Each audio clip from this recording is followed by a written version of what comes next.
the nation's favourite farmer, Adam Henson, everybody. Thank you very much. Here we are in the AgriTech building, and interesting stands all around to look at. But, you know, the use of robotics and technology in modern-day farming, although it's an incredibly technological way of thinking of producing food, it's much more environmentally sound. So, for instance, they have now produced or are producing in a lettuce plantation where you've got rows of lettuces up and down a 300-acre field or 100-acre field. They've got a little robot that can go along and identify the difference between a lettuce and a weed.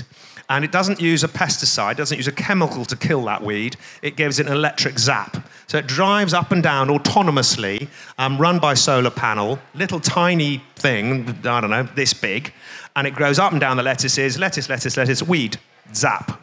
Lettuce, lettuce, weed, zap. And it does that all the time. So you don't need a person, a massive tractor, a sprayer, spraying pesticides on our food into the soils that have an effect on the environment. So technology is really moving forward. We've now got a labour shortage. A lot of Eastern European people who are low-paid, necessarily sort of low-skilled staff have left the UK. We've seen that across lots of our service and care industries and catering, but it's also in agriculture as well. And they've recently developed a robot that can pick strawberries. And so when you pick a strawberry, you have to pick it by the stem because you don't want to bruise the fruit.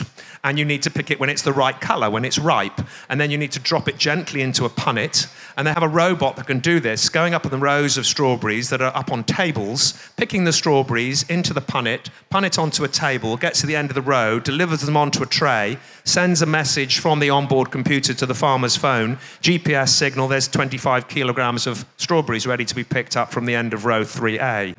And no people. It's incredible. And that is a good thing when you say no people? Well, I think it's a good thing because at the moment there are no people who want to do it. And so cutting broccoli, cutting asparagus, picking strawberries, those fruits and vegetables that need a huge labour force, we don't have the labour force to be able to do it. So post-Brexit and post-COVID, that has caused us a major problem. And the seasonal workers scheme has, not been quite sorted yet? Or perhaps those who may well have come have now found alternative employment elsewhere? Yes, and I think the economies in those Eastern European countries has lifted, so they've found rewarding jobs at home. But also the schemes are in place and they're getting better all the time. So there are staff here now, but it's still very, very challenging for some of those industries, yeah. And then that space age stuff that you talk about, is that kind of thing affordable to the average strawberry farmer? Yeah, so that's a really good question. And some of those large lettuce producers, Shropshire's G's or within these huge companies would be able to afford it. But as the technology grows, it becomes more affordable. So 20 years ago, or however long ago mobile phones come out, only the very rich people could afford a mobile phone. Now everyone's got one. And they used to be huge and do one or two things. Now they're little and they can do hundreds of things. So the technology is moving on all the time.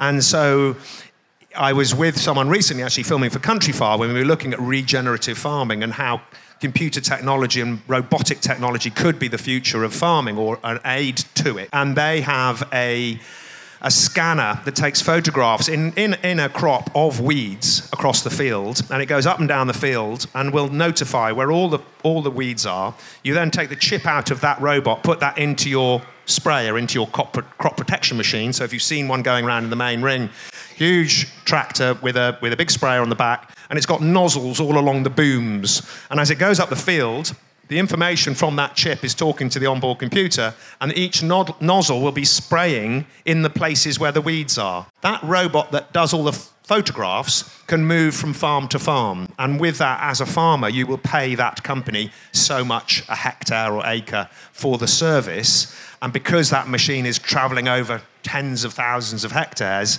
as a farmer, you can then afford to employ them as a contractor. It's mind-blowing technology, isn't it? I mean, I was impressed when we got that thing that latched itself to an apple tree and shook it, and all the apples fell out. This is another level. It absolutely is. And so, again, the Missouri drill that's driving around the arena now is self-steering. So they've satellite guidance on it, and the person isn't touching the steering wheel at all. So these young people who are growing up with computers and phones and games all on screens. You know, when I was a child, if you wanted to turn something on, you put a switch down or you pulled a lever.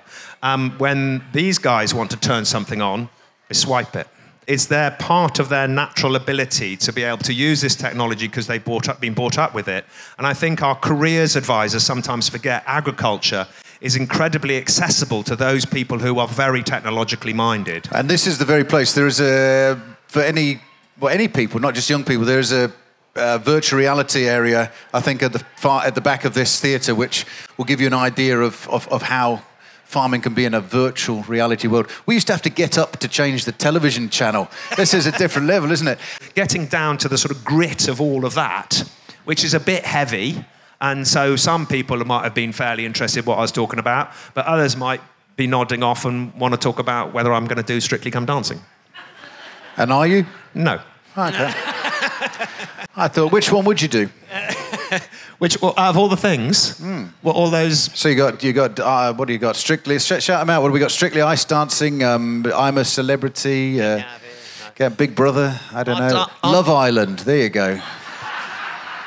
What do you think? I got the figure for that.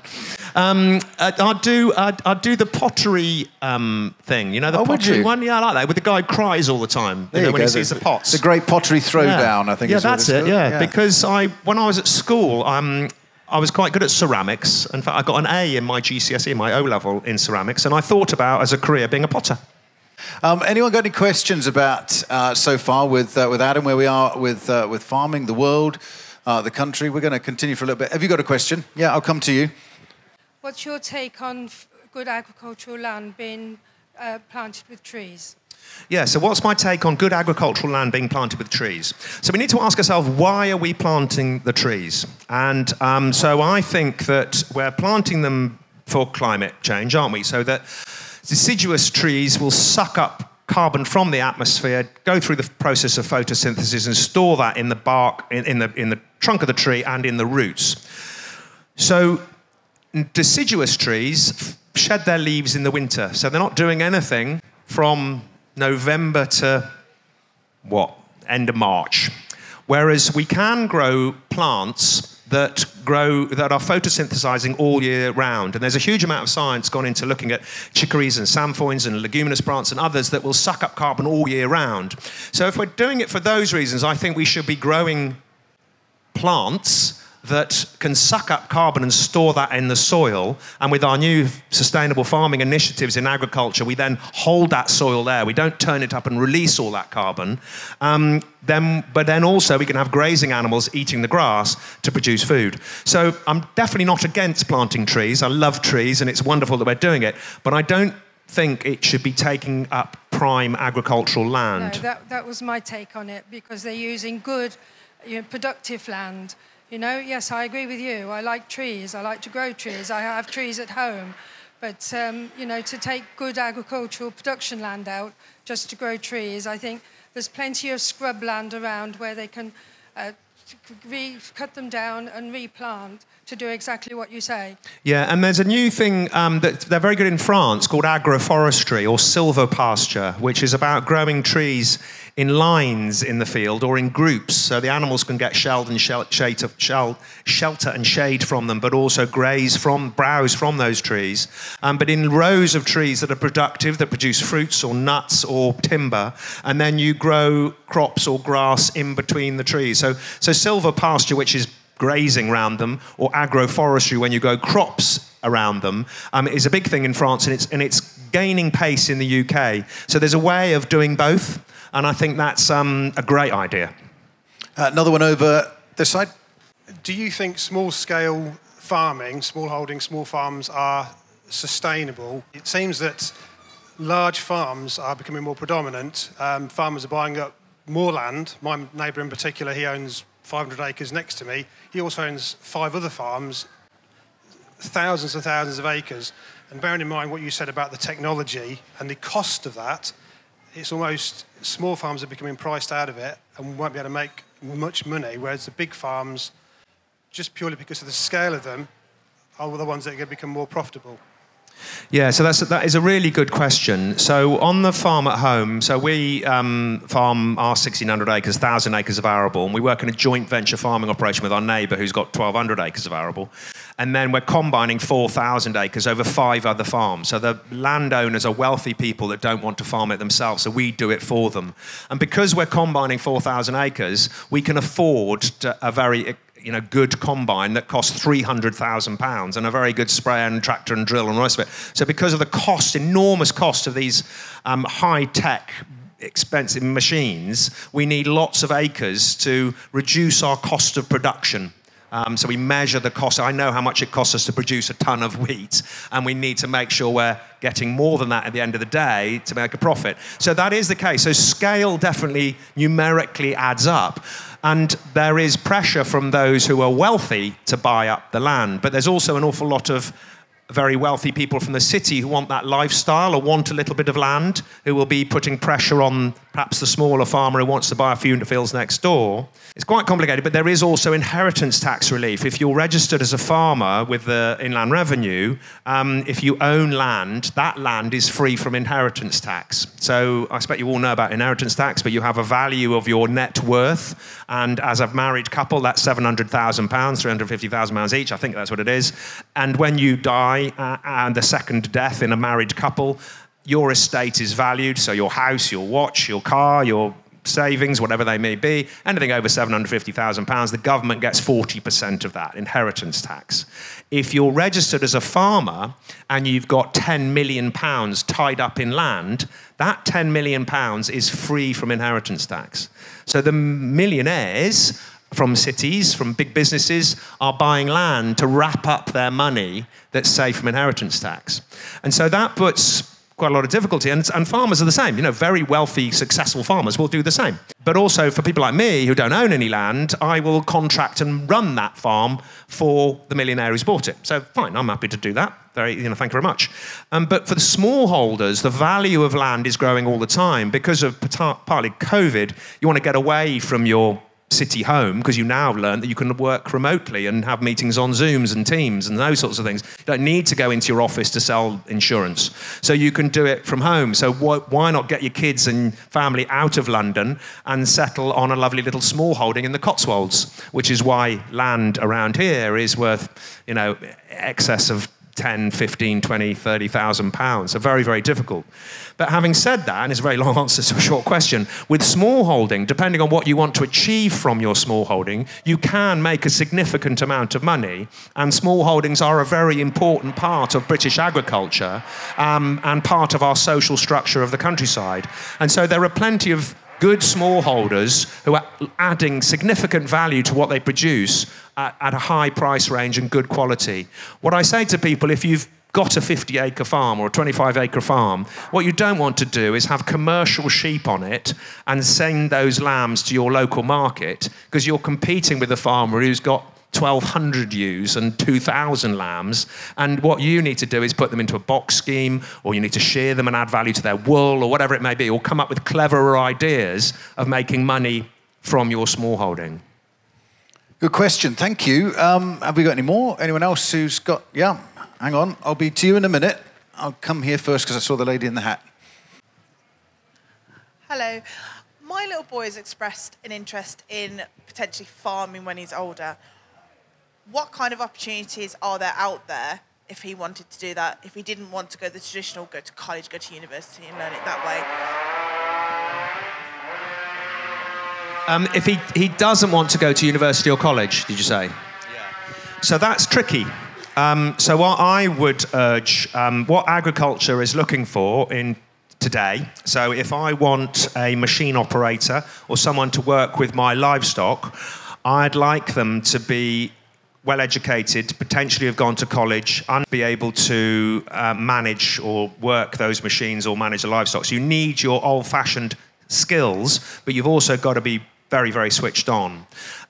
So if your child is less academic and doesn't want to do those sorts of things, or doesn't have the ability to do those sorts of things, there's lots of manual labouring and work on farms. So I mentioned picking strawberries and cutting asparagus and all this stuff. And so the best thing to do is to get and find a local farmer who will take you on and give you some work experience and get you involved. If you don't like the classroom, which I didn't, it doesn't mean you can't be a farmer. So there are some fantastic colleges. So Hartbury, Harper Adams, Royal Agricultural College, that will do courses in various different levels. So you can go in at BTEC level, that will get you through to the equivalent of A level, and you can do these vocational courses that then will teach you, and they will aid you into workplaces. My first port of call would probably be, if you're local, go to Hartbury and talk to them. But if you want to leave school and go straight into it, you've just got to try and get some work experience on farms. But it is really, it's quite tricky. It is hard, and there's, and no shying away from that at all. It's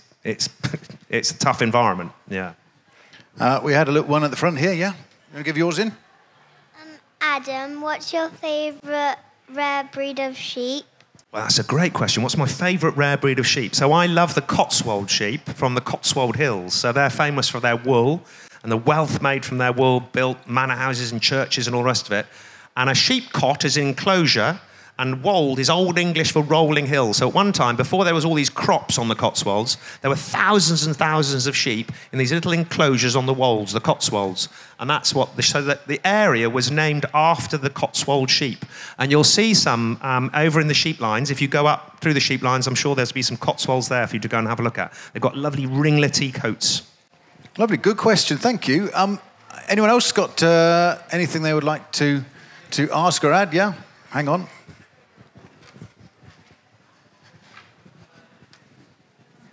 Hello.